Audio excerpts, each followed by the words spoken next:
Assalamualaikum, selamat datang ke episod 4 Kena Soal bersama saya Syaril Hamdan. Dan saya KJ. Episod 4 Kena Soal ni seperti episod-episod yang sebelumnya KJ, kita buat satu segmen ataupun produk yang lain sikit daripada Keluar Sekejap yang original, di mana kita menjawab soalan-soalan daripada penonton Keluar Sekejap, terutamanya dan termasuk soalan-soalan yang tidak hanya menjurus kepada berita minggu ini, tetapi mungkin meminta kita beri komentar isu yang lebih umum, lebih besar, lebih panjang jangka masanya. Mungkin KJ nak mulakan dengan topik pertama, KJ? Ya, satu soalan daripada Wan Ali Imran. Should Parliament hold hearings like the US Congress for cabinet confirmation or investigations? So, sebagai latar belakang di Amerika Syarikat, pendengaran awam oleh Jawatankuasa Kongres merupakan satu amalan utama, terutamanya berkaitan dengan ketelusan, semak imbang dan keterlibatan wakil-wakil rakyat dalam proses pentadbiran negara, dan antaranya adalah jawatan-jawatan menteri dalam kabinet. Di sana dia panggil setiausaha kabinet, mestilah disahkan ataupun diluluskan oleh Senate Confirmation Hearing. So sesiapa yang dicalonkan, so presiden yang menang ada kuasa untuk mencalonkan dia punya anggota jemaah menteri ataupun anggota pentadbiran utama, dan ia mestilah melalui proses pengesahan oleh Senate, oleh Kongres. Kalau dia tak lepas, maka dia tak akan jadi menteri. Dan kita lihat bahawa ada beberapa contoh di mana sebelum nak sampai ke Senate pun White House ataupun Rumah Putih pun dah tarik pencalonan tersebut sebab dah dapat isyarat bahawa dia tak akan lepas lah di Senate. So soalannya sama ada benda ni perlu dibuat di Malaysia. Okey, pertamanya adalah perbezaan sistem kita lah. Sistem kita lebih kepada sistem Westminster yang mengikut amalan di United Kingdom, sebab demokrasi dan juga sistem kerajaan kita memang model after Westminster system dan bukannya sistem Amerika Syarikat, di mana Perdana Menteri ada kuasa mutlak tertakluk kepada perkenan oleh Yang Tuan Agong, but that's more of a formality untuk melantik menteri ataupun anggota jemaah menteri. Jadi di sini saya nampak untuk jawatan-jawatan utama menteri itu kita kekal dengan amalan yang sedia ada, bagi kuasa kepada Perdana Menteri untuk menentukan siapakah pasukan yang terbaik. Tetapi ada cadangan bahawa pelantikan-pelantikan kepada agensi-agensi utama, contohnya Ketua Polis Negara, Pengerusi Suruhanjaya Pilihan Raya ataupun Ketua Suruhanjaya Pencegahan Rasuah Malaysia ataupun SPRM, mestilah melalui satu proses pengesahan di Parlimen. Malah dalam manifesto Pakatan Harapan pernah dicakap bahawa semakan pencalonan lantikan. Jadi pencalonan bagi lantikan pendakwa raya, jawatan-jawatan utama, Suruhan SPRM, SPR, Ketua Polis Negara perlu disemak oleh Jawatankuasa Pilihan Khas Parlimen yang terdiri daripada ahli pelbagai parti. Jaminan jawatan akan diberi kepada individu yang dilantik supaya tempoh perkhidmatan mereka tidak ditamat secara sewenang-wenangnya oleh Perdana Menteri. So, pernah ada cadangan bukan menteri, anggota jemaah menteri, tetapi jawatan-jawatan utama seperti KPS PRM, pengurusi SPR, KPN dan sebagainya disahkan oleh Parlimen. Saya rasa itu adalah satu cadangan yang baik dan mungkin boleh ditambah di atas proses pelantikan yang sedia ada. Syaril, what do you think? Saya fikir satu lagi sudut boleh ambil topik ni KJ adalah the question of supremacy of parliament, yang mungkin ada diulas secara tak langsung oleh KJ tadi sebab sistem kita Westminster. Apabila kita cakap supremacy of parliament ini, Perdana Menteri itu pun dipilih dari kalangan ahli Dewan Rakyat, dan barangkali kenapa kita rasa tak perlu untuk hearing ataupun confirmation hearing anggota kabinet, sebab lazimnya anggota kabinet adalah ahli Dewan Rakyat ataupun sekurang-kurangnya ahli Dewan Negara. Jadi di situ dah ada mandat, again, supremacy of parliament. Yang menjadi menarik apabila kita buka lembaran berkenaan dengan jawatan-jawatan yang bukan datang daripada parlimen, tidak mendapat mandat politik daripada rakyat, iaitu kedudukan-kedudukan seperti mana yang KJ gariskan tadi, tetapi ini juga kedudukan yang mempunyai kuasa yang kuat. Apabila tidak mendapat sebarang confirmation hearing, kelulusan misalnya daripada badan lain daripada Perdana Menteri, kuasa eksekutif, di situlah soal pemusatan kuasa eksekutif yang menjadi persoalan. Jadi saya sependapat dengan KJ. Saya rasa soal kabinet itu tak perlu kita ikut Amerika Syarikat sebab itu sistem berbeza, dan inbuilt in our Westminster system is already some form of check and balance because the members of the cabinet sendiri adalah di kalangan mereka yang ahli dewan, tetapi bila masuk ke jawatan seperti mana dijelaskan tadi, mempunyai kuasa yang kuat, ada keperluan untuk kita pertimbangkan, dan seperti mana KJ dah gariskan, memang dah dijanjikan oleh parti tunggak dalam kerajaan hari ini. Mungkin kalau kita tak nak letakkan sebagai syarat bahawa mesti dapat kelulusan daripada jawatan kuasa pilihan khas parlimen, kita buat baby step dululah. So kita kekal dengan proses yang sedia ada, maksudnya Yang Amat Berhormat Perdana Menteri akan mencadangkan nama untuk dapat berkenan Yang Tuan Agong seperti biasa. Tetapi dalam proses itu, siapa saja yang telah pun dicalonkan sebagai IGP, pengurusi SPR, KP SPRM yang baru, mesti menghadiri satu sesi hearing bersama dengan jawatan kuasa pilihan khas. Bukan untuk meluluskan dia punya pelantikan, sebab let's take it as given for now, tetapi sekurang-kurangnya supaya jawatan kuasa pilihan khas boleh grill dia lah tentang apa dia nak buat, apakah langkah-langkah baru yang akan dilaksanakan oleh pelantikan baru ini. So di situ kita boleh lihat bahawa we don't go the whole way. Mungkin ada kebimbangan bahawa this takes away the prerogative of the Prime Minister dan sebagainya, tetapi sekurang-kurangnya ada scrutiny pelantikan baru ni kepada jawatan kuasa pilihan khas parlimen. Yang kedua, Syaril, sebelum kita pergi kepada soalan seterusnya, adalah sama ada confirmation hearings should be live or not, or these jawatan kuasa, perbincangan jawatan kuasa boleh diadakan secara live. Saya pernah cadangkan bahawa antara pendengaran awam ataupun pendengaran PAC yang penting lah, yang melibatkan isu kepentingan umum. Contohnya waktu saya dipanggil oleh PAC, Jawatan Kuasa Kira-kira Wang Negara, untuk membincangkan dan menjawab soalan berkaitan dengan perolehan vaksin. Sebagai contoh, satu program besar RM5 bilion Malaysia dan sebagainya. I would have loved for it to have been broadcast live. Barulah orang boleh nampak. Walaupun apa yang berlaku dalam PAC tu ada dalam handset, tapi I think 0.001% of Malaysian population baca handset lah. Tapi kalau dia dalam bentuk BBC Parliament ataupun dalam bentuk C-SPAN Congress, saya rasa ramai juga yang akan tune in, especially isu yang besar. Ya.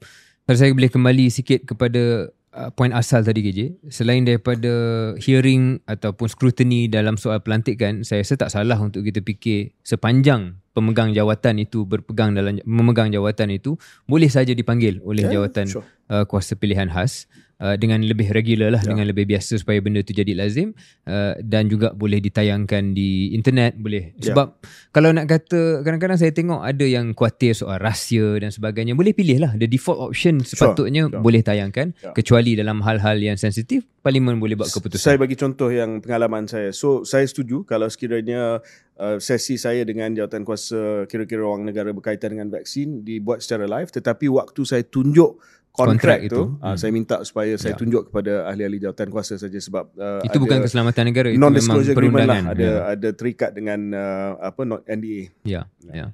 Okey, soalan pertama yang telah kita jawab. Adalah soalan kedua kita nak bincang KJ, daripada Ing Zeng. Why Malaysia is still in the middle income trap? What will you do differently from other PM? This is maybe you are the more probable PM in this ni, but maybe I'll take it anyway. In terms of why kita dalam middle income trap, I guess what we would do if we had the power to do anything about it. Saya rasa mungkin sebagai explainer, konsep middle income trap ni seperti namanya menjurus kepada satu situasi di mana negara tertentu, termasuk Malaysia, terperangkap dalam tahap pendapatan yang belum sampai tahap pendapatan ataupun negara berpendapatan tinggi. Dan kita secara definisinya, sebab ambang nilai pendapatan tinggi ini berubah ikut masa, tak silap saya sekarang dalam 13, 14, 15 ribu US dollar, around there, and kita sentiasa hampir melepasi ambang itu, tapi sudah saya kira dua dekad kita terperangkap dalam definisi pendapatan menengah, Yeah. So but we're getting closer, we just not past it yet.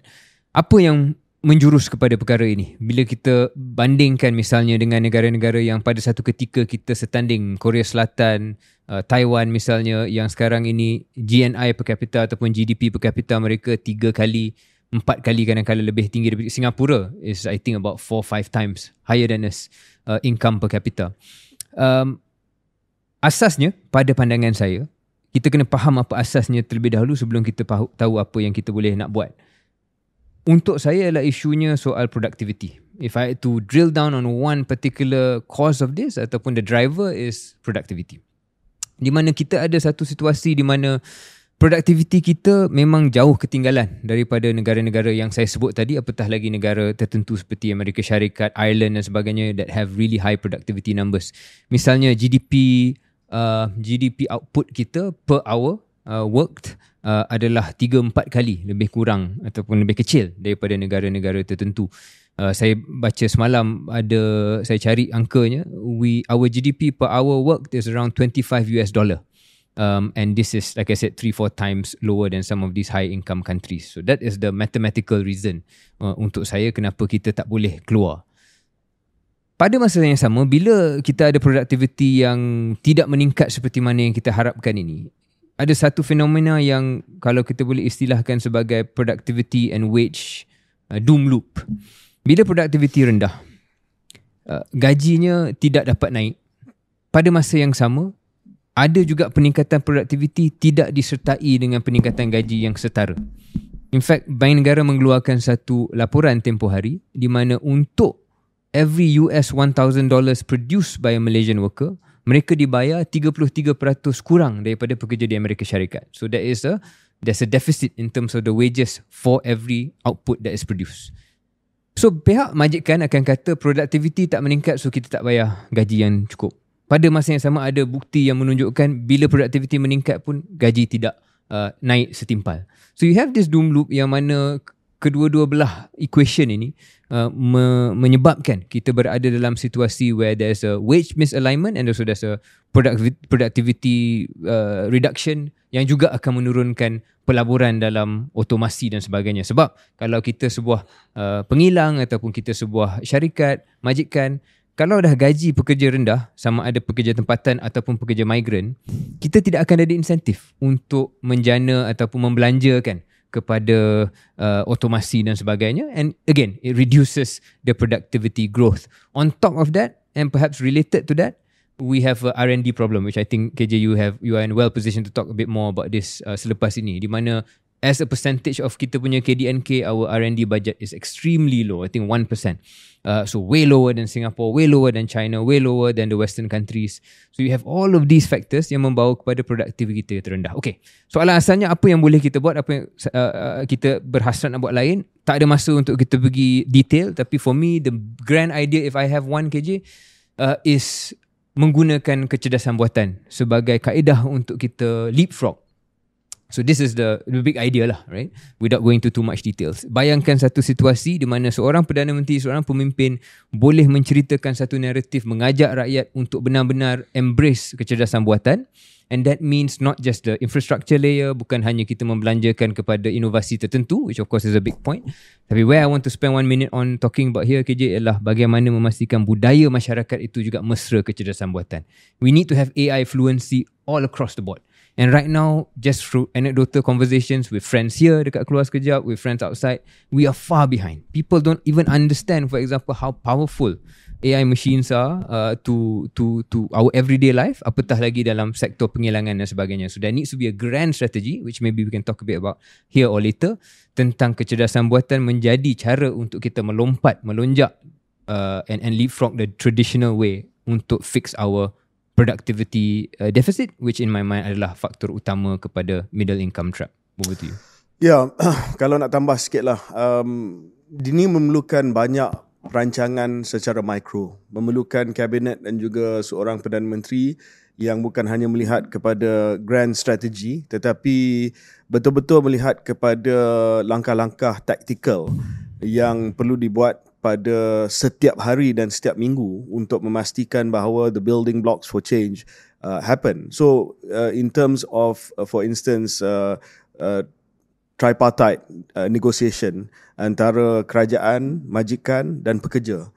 Betul-betul kena ada involvement daripada Perdana Menteri sendiri, bukan hanya daripada Menteri Sumber Manusia, untuk memastikan bahawa majikan memahami bahawa jika produktiviti itu naik, ia mestilah dibalas ataupun dihargai dengan gaji yang setimpal. Saya rasa memang ada disconnect sekarang ni, dan majikan akan guna dia punya kuasa untuk memastikan bahawa kerajaan rasa diugut. Kalau sekiranya ditekan terlalu banyak majikan akan kata okay, then we will not invest, private investment will go down, dan akhirnya pekerja-pekerja pun semua terkesan dengan gaji yang rendah. Dan saya nak ceritakan kepada pendengar KS ni bahawa what did you call it, a loop, doom loop, I guess. Doom loop itu sebenarnya bukan hanya soal produktiviti dan gaji. Doom loop ini melibatkan putaran ganas kesederhanaan ataupun vicious cycle of mediocrity yang melibatkan the whole economy, because bila doom loop ini berlaku antara majikan dan pekerja, dengan mudah cakaplah apa yang saya kata tadi, bukan hanya produktiviti kita rendah, tetapi bila ada bukti produktiviti kita naik, pekerja kita semakin cekap, majikan tak bayar untuk peningkatan kecekapan tersebut. Bila dia tak bayar, wages are suppressed. Dan wages are suppressed not just because of that. Wages are also suppressed sebab kita ada lambakan pekerja asing yang kita terus bagi kepada sektor-sektor tertentu, terutamanya sektor pembinaan, sektor perkilangan dan sebagainya. There's no political will to change that. Dan bila wages are suppressed, dan kerajaan punya ruang fiskal, hampir semua ruang fiskal yang ada, tambahan yang ada tu mestilah diberi kepada benda-benda macam subsidi, benda yang regresif, yang tidak produktif. Akan ada pendengar yang marah saya lah kata subsidi is regressive, but it is regressive sebab ia hanya menampung perbezaan kos apa yang kerajaan rasa rakyat mampu bayar dan juga harga pasaran. So bila kita punya resource allocation is not optimized, jadi memang kita akan jadi trap dalam middle income trap ini. Kita terperangkap dalam perangkap middle income atau pendapatan sederhana ini, pertengahan ini. Jadi bagi saya mesti ada usaha to break that loop. Kerajaan dengan hands-on, dengan pendekatan yang hands-on, mestilah bincang apakah reasonable, apakah peningkatan yang perlu dilaksanakan, apakah median, perbezaan jurang antara CEO dengan pekerja pertengahan yang boleh diterima berdasarkan kepada amalan antarabangsa. Bukan kita paksa CEO ataupun majikan-majikan membuat sesuatu yang tak dibuat di tempat lain. Macam saya kata tadi, the statistics are there, OECD dan juga negara-negara upper middle income yang lain. Itu yang pertama.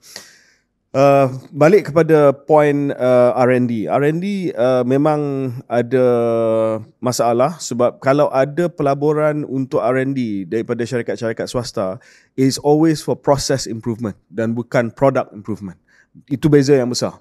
So banyak syarikat akan minta grant, padanan daripada kerajaan untuk buat R&D. Dan bila kita check apakah R&D yang dia buat, biasanya R&D dia adalah R&D ke arah untuk mempercepatkan dan mempercekapkan proses pengeluaran produk dia, dan tidak sangat kepada produk itu. That's also a problem sebab proses R&D is important, memang penting sebab dia akan meningkatkan productivity, tetapi yang akan meningkatkan lagi pendapatan negara adalah apabila produk itu sendiri mendapat R&D yang cukup supaya ia setanding dengan produk-produk di peringkat global. Poin berkenaan dengan kecerdasan buatan, saya setuju sangatlah dengan apa yang Syaril kata tadi, dan saya nak melahirkan kekecewaan saya terutamanya kepada ada beberapa kementerian yang terlibat dalam perkara ini, tetapi satu kementerian lah yang saya rasa sangat-sangat fundamental dalam usaha kita, sebab kita nak keluar daripada perangkap pendapatan pertengahan ini. It's not going to happen overnight. Dia mestilah berlaku dalam satu generasi. Dan mahu tak mahu, ia mesti bermula di sekolah. Ia mesti bermula di sistem pendidikan kita. AI ni, when did ChatGPT break onto the scene? 2 years ago maybe? Dah 2 tahun dah. Just before elections. LLM about 2 years ago. Dan sejak itu, ramai, bukan hanya penganalisa di luar negara tetapi orang biasa dah ada kesedaran bahawa the LLM moment, ChatGPT moment ini adalah sama penting dengan the internet, sama penting dengan the steam engine, internal combustion engine, sama penting dengan all the consequential technological revolutions of the past.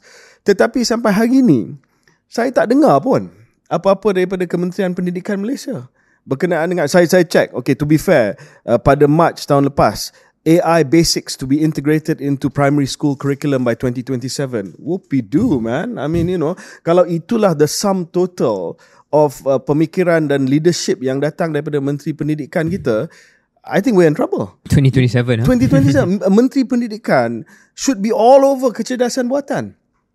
Sepatutnya menjadi mantra dia. Setiap benda yang dia buat, mestilah menjurus kepada macam mana AI boleh menjadi sebahagian daripada pembelajaran harian pelajar-pelajar Malaysia. Tetapi we have to wait until 2027 sampai dia integrated. Dan itu pun ialah jawapan di Parlimen.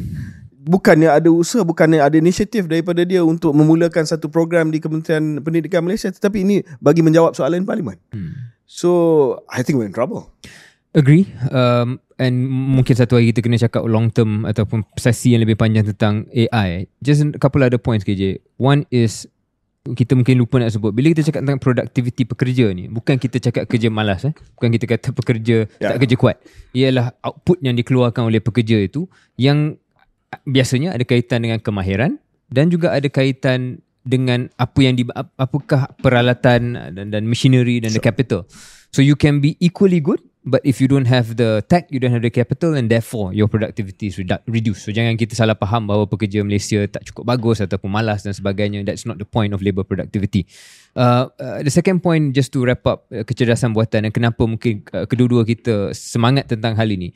Kerana apa yang KJ jelaskan pada minit pertama tadi, kalau pendengar-dengar pun boleh bayangkan betapa sukarnya untuk menguruskan pelbagai pemegang taruh, memastikan bahawa legasi-legasi tertentu boleh diatasi untuk ubah isu productivity wage doom loop ataupun putaran ganas kesederhanaan seperti mana diungkapkan oleh KJ tadi.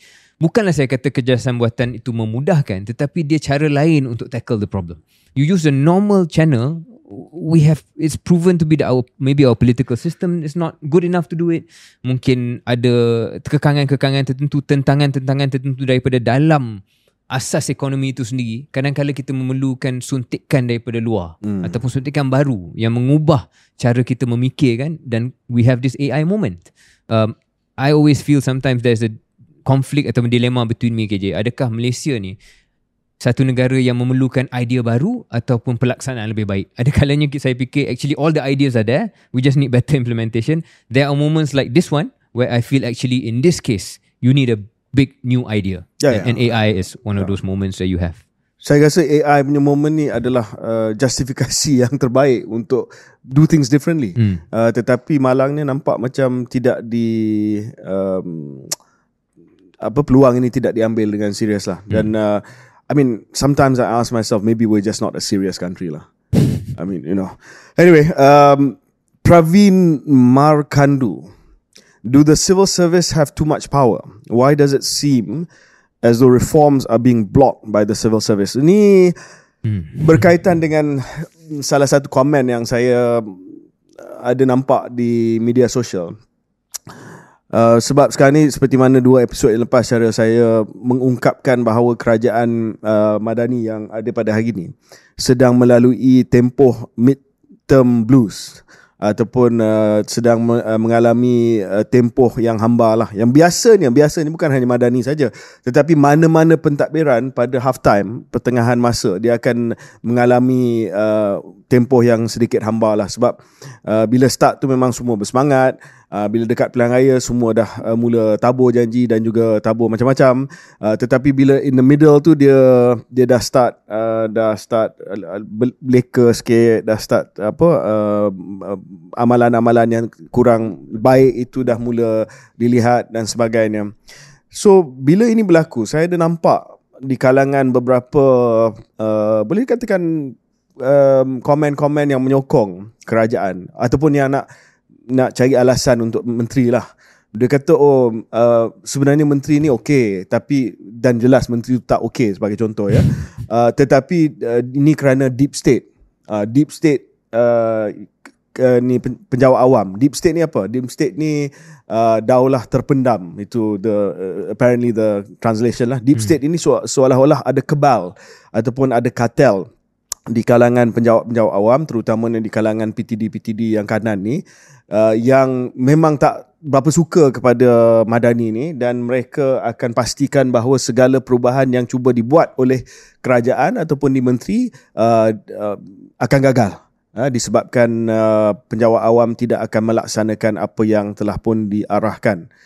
Saya rasa ini adalah satu menggunakan apa yang Syaril pernah kata tadi kepada satu hujah berkaitan dengan Rafizi. Ini adalah hujah yang malas.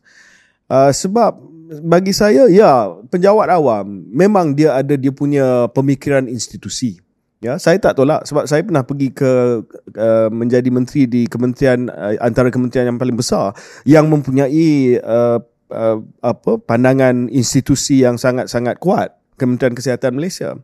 Tetapi saya tidak akan menggunakan alasan deep state ataupun alasan bahawa penjawat awam, ketua pengarah kesihatan ataupun KSU nak sabotaj saya sekiranya saya tak dapat apa yang saya nak melihat berlaku dari segi perubahan. Sebab at the end of the day, menteri kena drive benda tu, dan dia kena tahu bahawa apa cara, sama ada cara yang strategik, yang lebih jangka masa panjang, ataupun tactical, benda-benda yang boleh dibuat dalam jangka masa pendek untuk memastikan bahawa the civil service respects you, understands you and does what you want them to do.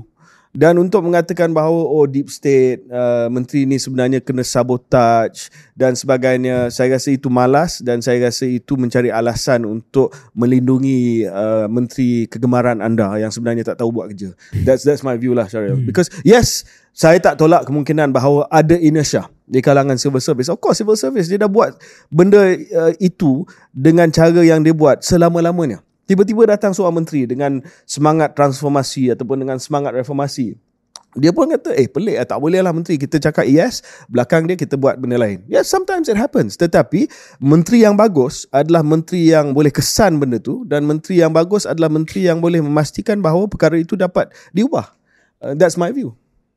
So, menteri ni kadang-kadang kita lupa ada analogi yang tak sempurna, iaitu dalam sebuah organisasi ataupun sebuah syarikat. Apa yang KJ gariskan tadi, dia seolah-olah kita kata jangan kita salahkan CEO disebabkan kegagalan syarikat, disebabkan pekerja-pekerja dia tak menyokong dia ataupun tak berkongsi visi. Itu adalah kegagalan seorang pemimpin CEO lah, kalau you tak boleh menjelaskan what you want and drive through the changes, right? That's any point of leadership. So satu benda tu saya sangat-sangat sependapat dan memberikan analogi yang mungkin serupa. Kedua ialah soal, kembali pada soalan asal berkenaan sama ada penjawat awam mempunyai kuasa ataupun power yang terlalu banyak. I guess what's interesting to think about KJ lah, Mutakhir ini semenjak 10-15 tahun kebelakangan sudah ada bukti, bukan 10-15 tahun lah, sejak 2018 terutamanya, apabila sebuah kerajaan yang sudah sekian lama berada jatuh, mengingatkan semua bahawa ahli-ahli politik tu boleh datang dan pergi, tetapi penjawat awam itu kekal. Saya tak kata penjawat awam menggunakan ini sebagai alasan ataupun, tapi saya yakin dari segi psychology of both sides, there's an understanding that I'm here to stay and you are temporary. Bukan hanya parti you boleh jatuh bangun, tetapi you sendiri sebagai menteri pun tak kekal lama, berbanding dengan mungkin zaman 90-an bila dianggap bahawa kalau tak individu itu pun, tetapi kelompok itu akan kekal berkuasa untuk sekian lama. Jadi I'm sure there is some form of power dynamic yang lebih seimbang lah antara penjawat awam dan juga ahli politik. Betul, ada kuasa yang diberi kepada penjawat awam yang sengaja diberi kepada penjawat awam dan bukannya kepada menteri. Sebagai contoh, pengawal kewangan sebuah kementerian, the chief financial controller of a ministry is not the minister. But is the KSU.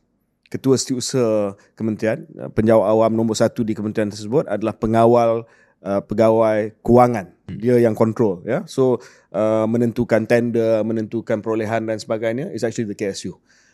Menteri tak ada, sebab kita pisahkan kuasa tersebut supaya ada check and balance, dan menteri tidak dipusatkan kuasa kepada seorang ahli politik. Tetapi saya rasa dari segi dasar, dari segi pelaksanaan program, pelaksanaan dasar dan sebagainya, walaupun penjawat awam itu tahu bahawa you can also go, but at the same time saya nak sebut dua perkara saja. KSU can also go.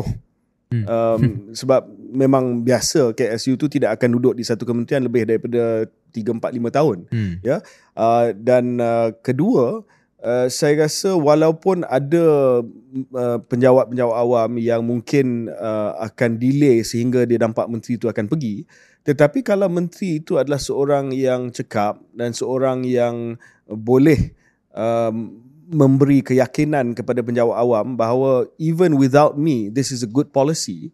Yeah, that's part of the part of leadership lah. Dan penjawat awam itu akan faham dan dia akan pergi. Sebagai contoh, bukan I'm not blowing my trumpet, but I can only use my example sebab saya tahu example saya. Health white paper, I started it, something different, tak pernah dibuat, tetapi dibawa oleh penjawat awam kepada menteri yang datang selepas saya dan dilulus di parlimen because they believed in it in the end. So saya rasa civil service has power. Do they have too much power? I don't think so. Dan saya rasa nak kata deep state ni adalah satu alasan yang malas lah. And I guess just to add on, apabila ada peranan yang berbeza untuk ahli politik ataupun menteri dan juga untuk penjawat awam yang mana kita sokong dan memang ada kewajaran itu, kita juga mengiktiraf seperti mana KJ cakap awal tadi bahawa mereka mempunyai institutional view. Dan ini pun benda yang tak salah. Sebab mereka manusia dan mereka dah berada dalam especially kalau bukan KSU lah, if you're a bit lower and you've been working in that same ministry, you know your stuff. Dan saya fikir itu adalah benda yang baik, dan antara peranan penjawat awam saya harap adalah untuk memberi pandangan kepada menteri. Kenapa mereka mungkin tidak bersetuju dan sebagainya, tetapi bila keputusan dibuat, tugas mereka adalah untuk execute dan ni. The other bit KJ is the only thing nak tambah, the last one is kadang-kala juga however, saya pernah nampak sedikit sebanyaklah penjawat awam cuba mentafsir politik untuk ahli politik. Mereka mungkin niatnya baik untuk pastikan bahawa so we cannot do this policy because then these people will not support.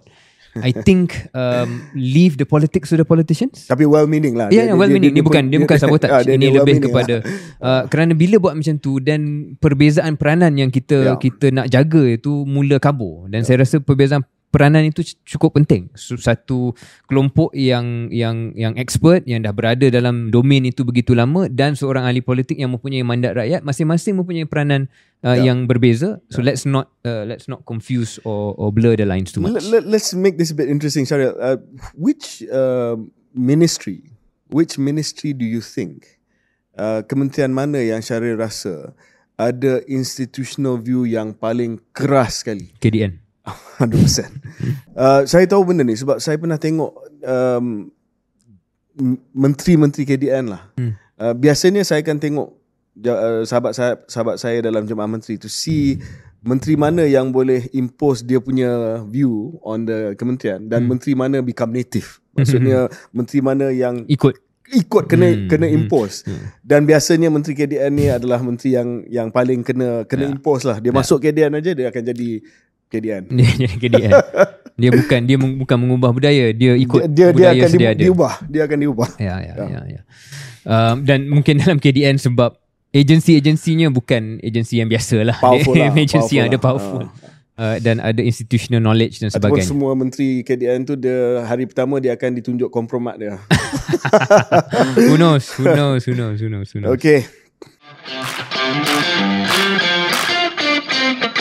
Okay, topik 4 daripada Nabil Ahnaf.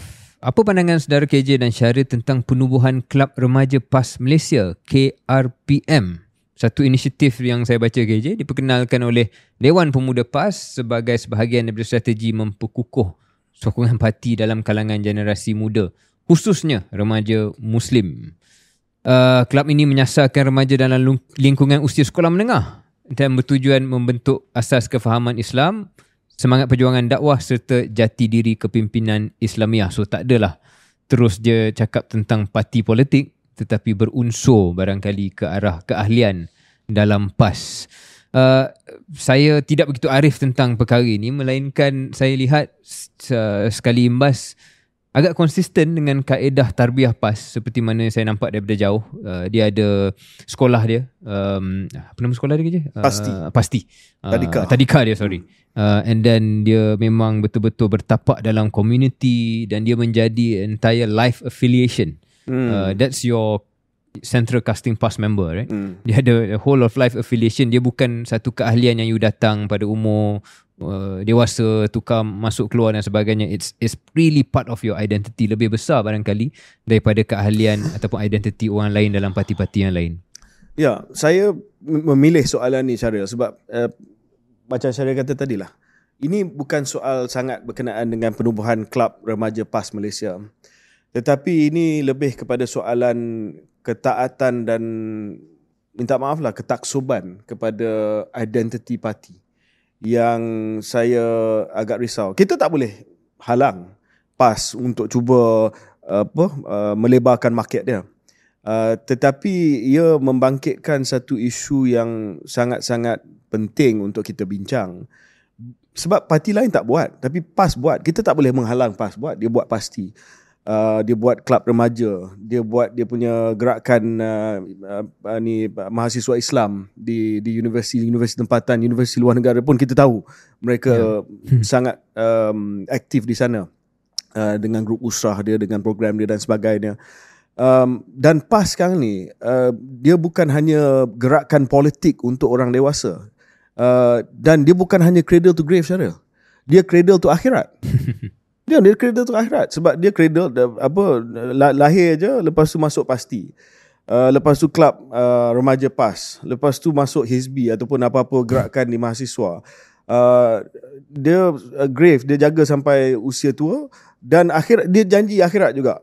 PAS janji akhirat. So bila dia dah ada konsep macam ni, saya risau sangat berkenaan dengan budaya ketaksuban ni. Adakah seorang itu bila dah lahir dalam ekosistem PAS ini, bila dah lahir dalam keluarga PAS ini, dia dah mempunyai satu worldview, satu pemikiran di mana, satu walak di mana yalah, there's no other alternative apart from PAS. Dan itu sudah menjadi pegangan hidup dia. So walaupun saya nampak bahawa penubuhan kelab ini adalah penubuhan kelab yang taktikal, mungkin di peringkat remaja selama ni PAS tak ada gap di situ sebab pasti lepas tu memang ada gap dekat peringkat sekolah menengah ni, dan saya rasa Dewan Pemuda PAS pun dia taktikal. Dia rasa mereka ni akan jadi pengundi dalam 3-4 tahun lagi. So why not kita kutip dia orang sekarang, at least nama-nama ahli anak-anak ahli PAS dan masukkan dalam database. But soalan yang sebenar, the real question is, apakah ini akan mewujudkan culture ketaksuban yang sangat tebal? Dan kita bukan hanya PAS, saya nak rujuk kepada parti lain juga yang ada ketaksuban yang sama. So saya fikir dalam konteks ini kita tak perlu tanya untuk masa depan sebab benda ni dah wujud lama. Dan budaya untuk PAS ni dah wujud lama, yang sedikit sebanyak saya secara individu dan mungkin KJ juga, pada 2 tahun 3 tahun yang kita bersama dalam Muafakat Nasional tu, Parti UMNO dan Parti PAS, dan kita waktu tu adalah ahli UMNO, dapat melihatlah dengan lebih dekat. Sebab selama ni mungkin saya tak begitu arif tentang budaya itu, tentang bagaimana mereka berpegang pada jati diri, dan keahlian Parti PAS itu saya lihat daripada jauh bukan keahlian biasa lah. Dia hanya satu komponen daripada jati diri yang lebih menyeluruh, yang seperti mana dia KJ ungkapkan, daripada cradle to akhirat, dan itu identiti dia. So apabila kita deal dengan orang macam tu, dengan individu macam tu, dia berada dalam paradigma yang sedikit berbeza. Saya tak adalah nak kata macam mereka ni tak boleh kita faham dan sebagainya. They're still friends, they're still normal people. Cuma the way they look at politics, cara dia melihat politik itu. So bila mereka bercakap bahawa ini adalah satu perjuangan, bahawa ini adalah satu even jihad politik, they really mean it. Yang saya jumpa lah, they really mean it. Dia bukan macam retorika yang minta maaf kadang-kadang UMNO buat lah, ataupun kita pernah nampak orang UMNO buat, right? It doesn't feel the same because in PAS they really live it daripada kecil sampai ke ujung. Dan itu juga barangkali membuatkan parti PAS ni ada asas dia yang lebih kukuh daripada parti-parti yang lain, sebab it's real, it's genuine, it's authentic. ini yang perlu difahami oleh penganalisa yang kadang-kadang melihat bahawa ini adalah gelombang hijau dan sebagainya. You have to understand a little bit more about the psychology of the members, which for me ada keikhlasan di situlah bagi mereka. Kita mungkin tak berkongsi cara yang sama, kita tak memilih untuk menyerlahkan jati diri Islam kita dengan cara ini. That's not our choice, but I think you don't doubt their sincerity lah. Ikhlas dan betul tu benda yang lain lah. Ikhlas dan betul. Senang kata. Yeah, sure.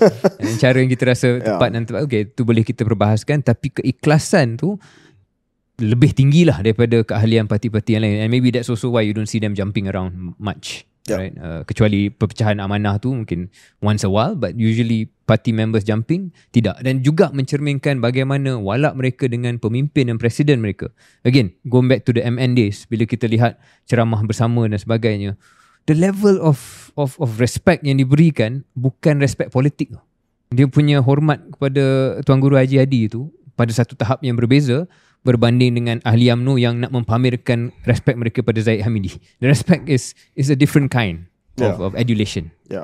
Saya rasa pemerhati politik, terutamanya pemerhati politik yang mungkin kurang arif berkenaan dengan dunia Melayu Islam ataupun dunia politik Melayu Islam, harus memberi perhatian kepada PAS dan juga cara bagaimana PAS membangunkan gerakan politik mereka. Sebab bagi saya lah, untuk jangka masa panjang, the most ataupun parti yang mungkin ada daya tahan yang paling lama adalah PAS.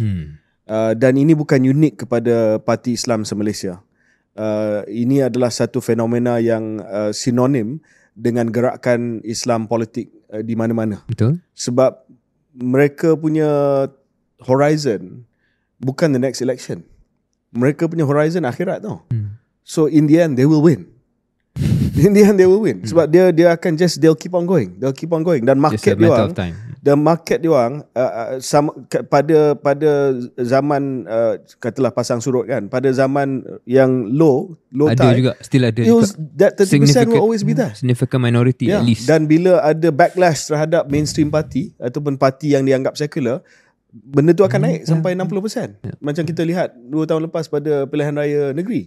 Bukan sebab Green Wave, tetapi dia dapat kesan daripada ketidakpuasan hati pengundi kepada apa yang sedang berlaku. So I always believe that PAS is a force mainstay, to be reckoned with, that will stay. Dan kelab penyokong remaja ni hanyalah satu manifestasi baru macam mana dia betul-betul nak mengakalkan dia punya pengaruh. And I think dismissing them as walaun is really stupid. Yeah, that one we've never. It's disrespectful and not very clever politics. And the last bit to add apa yang KJ katakan tadi, dia horizon lah kan. Saya juga kadang-kadang admire that dia tak kejar sangat. Dia kata saya kena menang pilihan raya next. They don't mind losing tau. As long as they lose on their own terms. Correct. And there's a respect for that. Sebab politician lain biasanya akan ban or whatever to win, and then untuk menang, untuk justify kenapa perlu menang, kerana nak kena menang baru boleh buat benda yang betul. Tapi untuk PAS, there is taklah kata dia tak pernah kompromi, they compromise, they do tactical alliances dengan DAP dulu. So tak adalah kata langsung tak ada. Tapi in the main, saya rasa mereka lebih mementingkan kesucian kepercayaan mereka daripada kuasa jangka pendek. And that's something also unique to them. Dan last point Syaril, kalau kita tengok kepada dua parti yang mempunyai base asas ketaksuban yang tinggi di Malaysia ni, which is the two biggest parties in parliament, PAS dengan DAP, saya berani kata bahawa dalam tempoh 2 tahun yang lepas ni, DAP telah mengalami kemerosotan sokongan yang lebih besar daripada PAS. In fact, you can laugh at PAS, you can say that they're not very policy oriented di parlimen dan sebagainya, tetapi kalau kita buat dipstick survey tentang tahap sokongan, I think DAP has lost considerable amount of credibility disebabkan compromise yang terpaksa dibuat berbanding dengan PAS. Macam you kata, lose on our own terms, we're still okay. Okay, soalan seterusnya berkenaan dengan isu yang topikal, tapi kita tak ulas dalam episod utama KS tempoh hari, so kita nak ulas bermula di sini. Konflik Israel dan Iran, di mana pada beberapa hari lepas 13 Jun, konflik yang telah lama terpendam antara kedua-dua negara ini akhirnya meledak menjadi serangan ketenteraan yang terbuka. Israel memulakan operasi udara besar-besaran ke atas Iran, menyasarkan tapak-tapak strategik, termasuklah kemudahan nuklear, fasiliti ketenteraan. Banyak yang terbunuh, terkorban dalam that raid, that sudden air strikes yang berlaku bermula pada 13 Jun. So KJ, saya rasa bila bercakap tentang isu ini, ada dua part saya lah. Satu part yang saya nak cakap adalah dan tentu menekankan beberapa isu hipokrisi Barat secara umumnya yang mengatakan respon pertama adalah Israel mempunyai hak untuk mempertahankan diri, dan dia seolah-olah itu mantra yang tak boleh mereka keluar.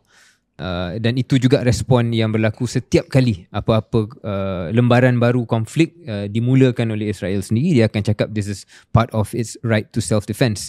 Sedangkan dari segi perundangan antarabangsa, banyak hujah yang boleh dikatakan bahawa serangan mereka terhadap Iran pada 13 Jun ini dan juga beberapa siri pengeboman yang lebih kecil pada tahun lepas adalah an act of aggression yang tidak boleh dijustifikasikan dari sudut perundangan antarabangsa. Sebab bayangkan, alasan Israel adalah kita terpaksa buat ni sebagai preemptive strike sebab Iran dah hampir mendapat kemampuan untuk membina senjata nuklear dan akan menggunakan senjata nuklear itu terhadap Israel. Jadi terpaksalah mereka buat itu. Pertama ialah fakta itu pun tidak jelas dan tidak terbukti. Malah banyak pakar, termasuk pakar dalam Pertubuhan Bangsa-Bangsa Bersatu, mengatakan bahawa Iran is nowhere near getting nuclear capabilities. And secondly, there is no evidence that they're going to use it anyway, if and when they ever get it. Ketiga ialah they were still negotiating, ada perundingan bersama dengan Amerika Syarikat untuk isu tenaga nuklear Iran itu sendiri. So the legality of Israel's action is at the very least debatable, dan mungkin actually illegal. Tetapi kita berada dalam keadaan di mana itu bukan lagi pertimbangan yang utama. Kita ingat waktu kita lebih muda KJ, soal Iraq dan sebagainya, there was a lot of debate about the legality of the Iraq war. It feels like right now kita dah berada dalam fasa yang berbeza di mana tidak ada tahap perbahasan di peringkat barat berkenaan itu, at least in the first couple of days. So that moral outrage and all that, we can talk about hypocrisy, dan ini antara daripada strategi Israel untuk mengalih perhatian. Jadi orang pun dah bukanlah lupa, tetapi fokus kurang sikit kepada keganasan yang terus dan genocide yang terus berlangsung di Gaza. Ada juga pembunuhan di tebing barat dan sebagainya. So people move on to a different theatre when actually the main theatre is still happening dekat Palestine. But at the same time KJ, kita boleh alihkan ataupun beralih daripada analisa moral itu kepada satu analisa yang lebih sober lah, iaitu, I don't know if this controversial KJ, tapi dalam satu sudut, walaupun kita melihat Israel mendapat tekanan diplomatik, tekanan sokongan publik di Eropah yang semakin kurang dan sebagainya, but in some ways banyak kemenangan strategik yang tak boleh kita nafikan Israel dah dapat dalam masa setahun 2 tahun ini. Begitu banyak musuh-musuhnya, lawan-lawannya yang kepimpinannya dapat dibunuh, dapat diketepikan. Even this Iran strikes, in one night 20 lebih commander IRGC, which is the basically tentera Iran lah, boleh dia tahu duduk mana dan ada dah boleh bunuh, dan they know exactly where everyone is, termasuk juga Ayatollah, yang mana dah digambarkan bahawa mereka boleh bunuh Ayatollah tetapi Trump kononnya menghalang. That, imagine the level of infiltration lah yang Mossad dan lain dah ada dalam Iran dan juga negara-negara yang lain. So that's one part, one evidence where Israel is actually winning in some form. Kedua ialah macam saya sebut tadi, dengan benda-benda macam ni, orang dah mula kurang memberi perhatian kepada Palestin, dan begitu banyak pembunuhan berterusan, begitu banyak Gaza terkorban, orang mula keluar dan sebagainya yang mana boleh keluar. Di tebing barat, dia approving new settlements, penempatan haram yang baru. So compared to 2 years ago, where Israel is right now, public support is very low in terms of global public support di negara Arab, apatah lagi. I don't think Netanyahu cares. But exactly, so Netanyahu doesn't really care. And in terms of actual strategic goals of Israel, they're winning. Yeah. So apa yang saya buat bila saya depressed macam ni adalah mendengar Spotify Imam Omar Sulaiman dan sebagainya untuk mengingatkan kita bahawa akhirnya yang akan menentukan kemenangan itu adalah Allah Subhanahu Wa Taala. So of course kita berpegang pada itu, and he reminded us about how, kezaliman tidak akan dibenarkan selama-lamanya. Okay, tapi just as an objective analysis, sometimes I don't find reasons to be optimistic. you know, for a long time, at least for the last decade or so, kita di dunia Islam ni, walaupun kita terbelah dua sebab yalah masalah ideologi sektarian selepas apa yang telah berlaku bila Nabi Muhammad sallallahu alaihi wasallam wafat, terbawa sampai hari inilah. Dan kita ada pandangan yang memang jelas berkenaan dengan Syiah. Tetapi for the last at least decade or so, ramai juga di kalangan orang Sunni melihat Iran ni, kalau ada satu kuasa yang boleh stand up to Israel, adalah Iran. Disebabkan mungkin pengaruh Iran pada waktu itu bukan hanya di Iran sendiri, tetapi pengaruhnya di Lebanon, pengaruhnya di Syria. And of course they did terrible things there. The civil war that happened there, they did terrible things. But in terms of military reach, kita rasa Iran ni hebat jugalah military reach. Walaupun dia buat benda yang kita rasa sangat-sangat zalim, ya. Juga di Iraq. Dan tambah pula dengan berita yang mereka ada teknologi nuklear dan sebagainya. Tetapi macam Syarif katalah, dalam tempoh tak sampai 2 minggu, Iran unfortunately, walaupun dia cuba fight back sekarang ni, dan adalah juga misal dia yang sampai ke ataupun berjaya untuk melepasi sistem pertahanan artileri Israel sampai ke Tel Aviv, Haifa dan sebagainya. But it looks like, you know, Israel, Paper tiger. Paper tiger. Itulah perkataan yang digunakan, paper tiger ataupun harimau kertas. Harimau kertas ni istilah untuk sebuah negara ataupun seorang individu yang nampak hebat, tapi sebenarnya bila diuji, macam DMA Islam lah, dia terkandas lah. Dia terkandas. This is pop culture lah. Okay. Check it out later. Dia terkandas. So paper tiger lah. Cakap hebat lah. Okay. Cakap hebat, tapi bila ni then dia Kantoi. Okay. But anyway, seriously. So not only, bukan hanya dari segi air power, tapi macam saya katalah, macam mana they were just caught unawares. Dia punya risikan fail. Dan bukanlah tidak ada isyarat bahawa benda ni akan berlaku. Tahun lepas ada pembunuhan menggunakan telefon bimbit. The decimation of Hezbollah. So Netanyahu dah telegraph dah bahawa benda ni akan berlaku. He was just waiting for the right time. Dan Netanyahu pun kita, what is his objective here? Apakah objektif Netanyahu di sini? Apa yang dia cakap adalah dia nak hapuskan existential threat of Iranian nuclear power. Dia anggap itu sebagai ancaman yang paling hebat kepada kewujudan Israel lah. But that is the stated aim. But I think he's done more than that. Dalam tempoh satu malam, dia decapitate the entire senior military leadership of Iran. Dan tinggal lagi sekarang dia hanya perlu untuk pujuk Trump supaya they can just do the final death blow. Dan Netanyahu, for him is good because di dalam Israel sebelum ini dia sangat-sangat tidak popular. Dia tak kisah tentang populariti dia di luar Israel. Dia hanya kisah survival di dalam Israel. Now everyone is rallying behind him. Dan dia buat benda ni, apa yang Trump kata yang dia tahu benda ni akan berlaku, saya rasa dia tak tahu. Dia mungkin tahu sikit saja. Dan he didn't know the full extent. Sebab Netanyahu wanted to press him into a corner. Sehingga kita dah buat. Lepas tu Trump kata, ya saya tahu, saya memang suruh dia buat. Saya suruh dia buat sebab saya nak Iran kembali ke meja rundingan. Dan kalau Iran kembali ke meja rundingan, saya akan minta anjing saya, Netanyahu, untuk berhenti gigit Iran. But I don't think that's the case. I think what Netanyahu is counting on is Iran, this is game theory lah, is Iran, response Iran adalah untuk lebih berkeras, rush the nuclear program and force Trump untuk intervene. Sebab sekarang ni teknologi nuklear yang paling yang utama Iran tu berada di kawasan Fordow, is underground, half a mile underground. Israel tidak mempunyai artillery yang boleh menembusi underground bunker tu. The Americans have to come in.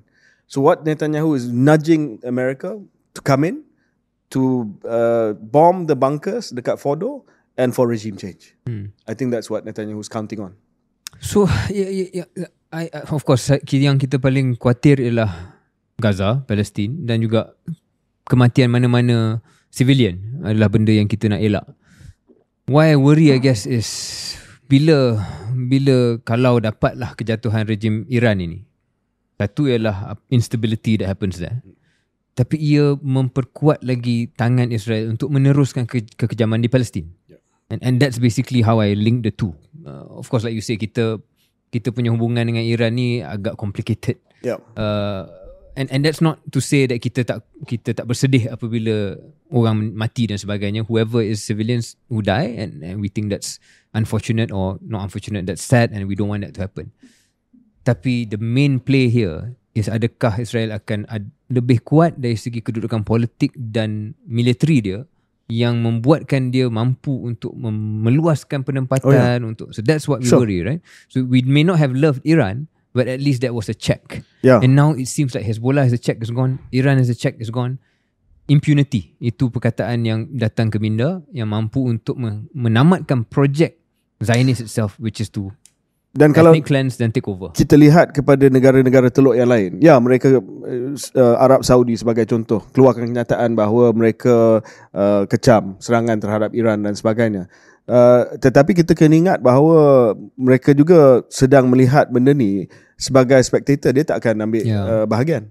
Sebab satu, memang Iran adalah seteru kepada negara-negara teluk Sunni, dan yang kedua, mereka juga wait and see lah. Tak ada kemampuan pun untuk serang Israel.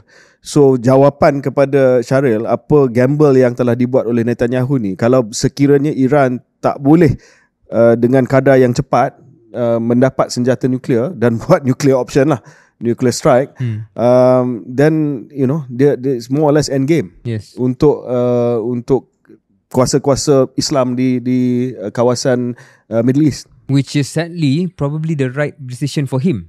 Sebab siapa? Netanyahu. Oh yeah, of course. Sebab dia rasakan there is no way US will allow nuclear capability. Jadi bila tahap ke situ, then US bombs will basically finish the job. Whether it's now or later. So in that way dia berjaya untuk calculate it correctly, dan dia juga calculate dah sekarang musuh-musuh saya dah tak ada yang kuat itu, dan yang lain yang menjadi potensi musuh sudah pun co-opted in some form. Negara-negara teluk yang lain tidak akan macam KJ kata masuk campur, dia tak akan sokong tapi dia tak akan bantu pun untuk membantu lawan Israel. So then they have freedom to do what they really want to do. Saya tak pasti saya perlu cakap ini ke tidak, tetapi option yang ada pada Iran sekarang ni, they still have enough missiles to rain on Tel Aviv dan sebagainya, tetapi keberkesanannya tak pastilah. They're just depleting things dengan impact ataupun outcome yang mungkin rendah. Is to strike terror in the heart of Israel, melalui non-state actors. Saya tak pasti sama ada mereka masih lagi ada kemampuan itu, kemampuan non-state actors. Ini suicide bombers, things like that in the middle of Jerusalem, in the middle of Tel Aviv and all that lah. And kalau benda itu berlaku, whoever is, whether it's Iran, whether it's remnants or Hamas or whatever, then you can imagine the outrage, sebab there will be civilians killed. Kita tak mengatakan benda itu baik dan betul pun, tapi dari segi analisa geopolitik, like you said, because state action is limited, this is basically history repeating itself again. Tetapi pandangan world opinion akan berubah lah. Sebab bila itu berlaku, dia akan daripada kesian, daripada contohnya walaupun tidak ada banyak perbincangan, tapi ada juga perbincangan bahawa langkah Netanyahu ini melanggar undang-undang antarabangsa dan sebagainya, he'll swing towards Israel. Towards Netanyahu. Okay, last couple of questions. Satu berkenaan dengan perundangan kecerdasan buatan. Kita dah bincang tadi panjang lebar, so maybe let's do this quite briefly. Soalannya daripada Hazrul Luqman, perlukah Malaysia merangka akta tentang AI? Syed Hazrul pun soalan yang serupa dalam dunia yang semakin berkembang dengan AI. Perlukah negara mewujudkan akta berkaitan AI, mengelakkan sebarang salah guna AI dan lain-lain isu? So just to recap, kecerdasan buatan ni satu fenomena yang macam kita kedua-dua sebut adalah benda yang datang sekali 100 tahun atau sekali dalam tempoh yang begitu lama yang akan mengubah asas ekonomi dan asas kehidupan dengan jauh lebih besar daripada internet ataupun daripada pengalaman-pengalaman yang pernah kita lalui dalam jangka hidup kita. The compute power is doubling at the speed that is. Compute power ni kuasa pemprosesan yang wujud dalam kecerdasan buatan menjadi asas kecerdasan buatan, dan malah sebagai pengguna biasa ChatGPT, Gemini, DeepSeek pun kita dah boleh tahu dan boleh rasakan perbezaan yang agak ketara. Setiap 6 bulan kita pakai, there's a real difference in terms of the quality of analysis dan the output that is produced. Itu daripada segi penggunaan kita di peringkat individu. Belum lagi bercakap tentang benda yang sebenar-benarnya akan mengubah segala-galanya, ialah penggunaan kecerdasan buatan dalam segala dimensi hidup lain. Dari segi sektor pembuatan, dari segi cara kita mengurus kehidupan dalam bandar dan sebagainya, cara kita mendidik generasi yang akan datang, bagaimana kita gunakan dalam sektor ataupun sistem kesihatan. Sekarang ini sudah ada teknologi di mana kecerdasan buatan mampu membaca X-ray ataupun MRI kadang-kadang lebih tepat dan biasanya lebih laju daripada doktor sendiri kan, ataupun the expert sendiri, and using that for AI for the health outcomes of a country is extremely positive ataupun optimistic. Pun begitu, seperti mana soalan-soalan ini memberikan bayangan, ada kekhawatiran-kekhawatiran tertentu yang perlu kita fikirkan, dan saya rasa ada beberapa jenis kekhawatiran lah kalau saya boleh ungkapkan. Satu ialah soal kesannya kepada pekerjaan. So does that, berapa orang yang akan kehilangan pekerjaan, displaced dan sebagainya.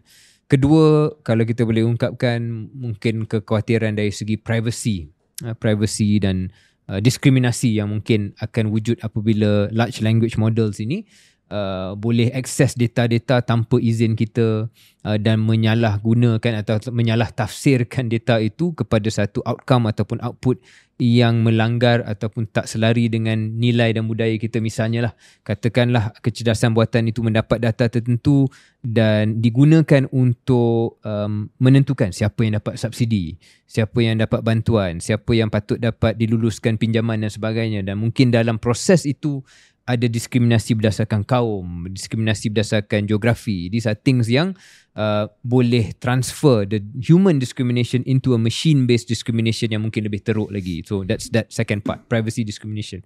Ada berkenaan dengan keselamatan negara, keselamatan awam. Kalau kecerdasan buatan boleh menyalahguna dan ataupun pihak-pihak yang menjadi musuh sesebuah negara boleh akses maybe even traffic systems dan sebagainya dan membuat sabotage, dan ini keselamatan negara, apatah lagi rahsia-rahsia negara.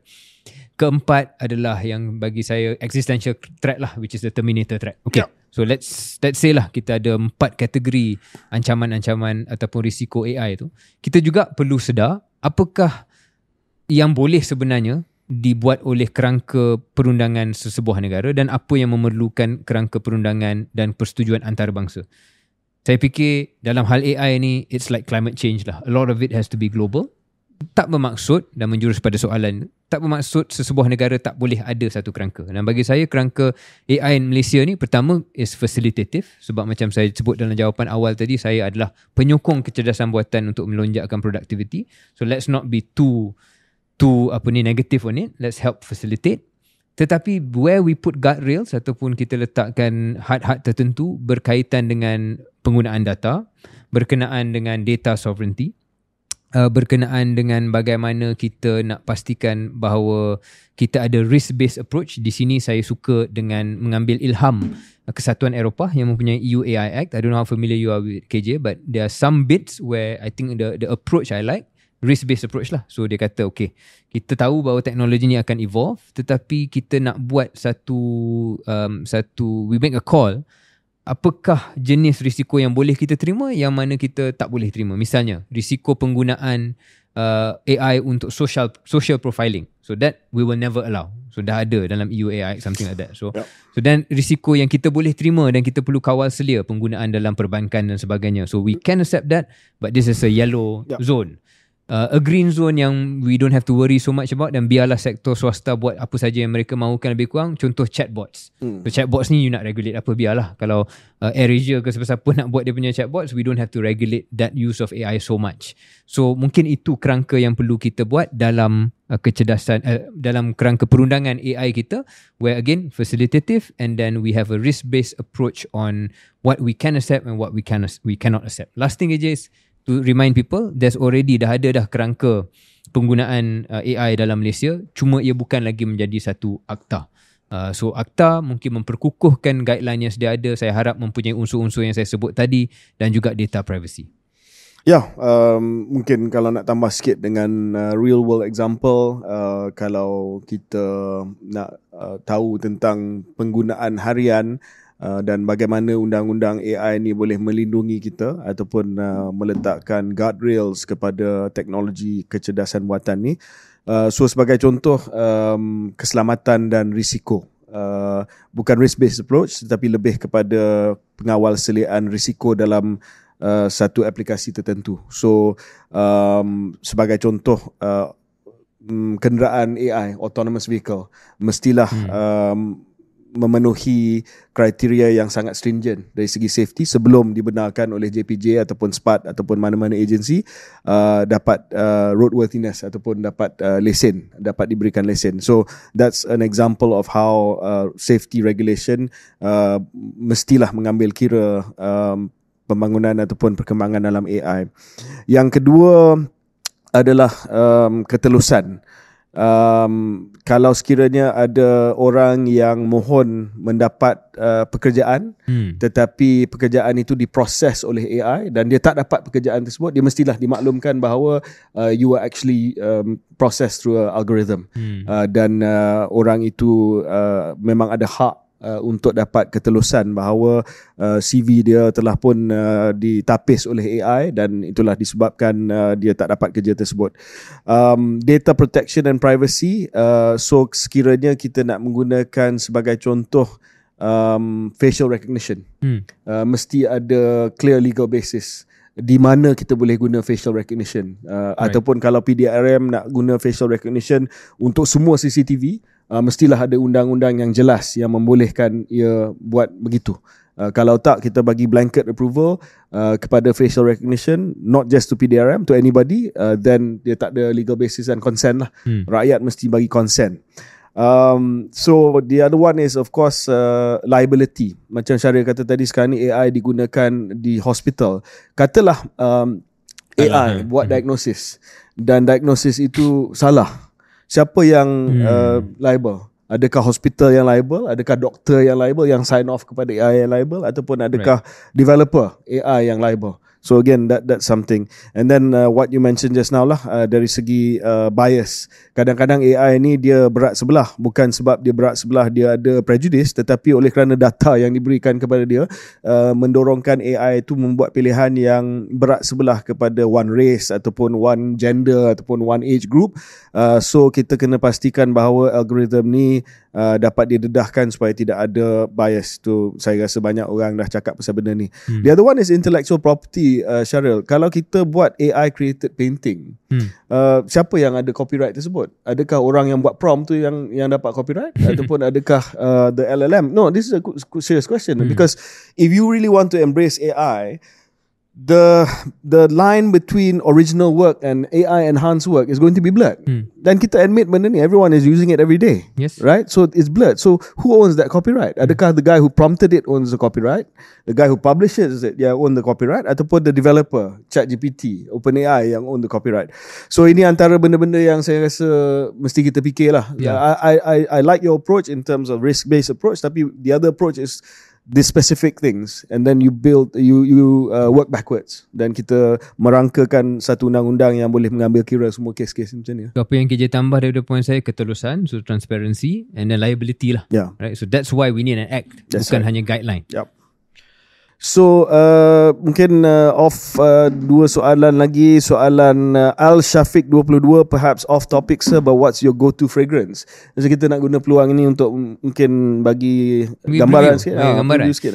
Jadi keluar sekejap ni, dia bermula dengan dua orang yang ditendang keluar dan buat podcast borak-borak kosong. Sekarang ni dah mempunyai satu following, alhamdulillah, terima kasih kepada semua. Dan sekarang kita bukan borak kosong semata-mata untuk bercakap politik, tapi dah mula delve into really deep topics, and kita seronok setakat ini. Tapi ia juga membuka lembaran untuk produk-produk lain. Mulanya produk digital lain. Kita buat KS lagi, kita ada podcast lain, ataupun kita ada produk digital yang lain lah yang saya yakin ramai dah tonton. Tapi KJ dengan saya bincang, kenapa tidak kita juga masuk ke satu atau dua sektor dan dimensi yang lain. Salah satunya adalah untuk kita keluarkan produk sendiri, produk fizikal sendiri, bukan produk digital lagi dah. Kita fikir mungkinlah soalan-soalan seperti fragrance ni menjurus kepada kita tanya, kenapa kita perlu pakai fragrance orang lain? Ya, betul. Kenapa perlu kita modelkan fragrance orang lain? Kenapa tidak kita buat bau sendiri? Ya. Jadi tak lama lagi insyaAllah kita akan launch kita punya go to fragrance kita sendiri lah. Jawapan mudah begitulah. Jawapan mudah begitu. Jadi nantikan apakah perfume yang akan keluar daripada line KS ni. Ya. Kita akan jual yellow bag kuning. Bag kuning. Saya rasa ada seorang tukang jual yang saya rasa kita boleh upah untuk bag kuning ni. Siapa ya? Saya difahamkan dia agak sedang popular sekarang ni sebab dia ada kawan dia lah yang sentiasa ikut dia. Kawan dia perempuan, dia lelaki.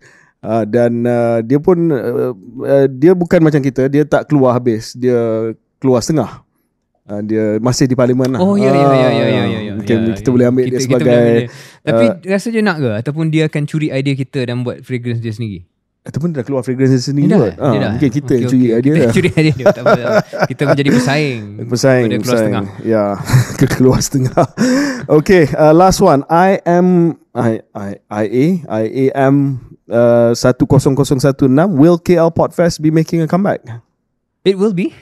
It will be. And adakah kita nak kongsi tarikhnya KJ? Ya, tarikh dia adalah 19 hingga 21 hari bulan September. Alright. Dan we're going to do something a bit more different, a bit more exciting this year. Dan lokasi ni pun menarik. Kita simpan dulu. Kita rahsiakan dulu lokasi. Kita akan di Malaysia lah. Di Malaysia. Di KL ni. Di Malaysia. Kita akan buat pengumuman lanjut dalam masa yang terdekat. Okay? Alright, thank you. Thank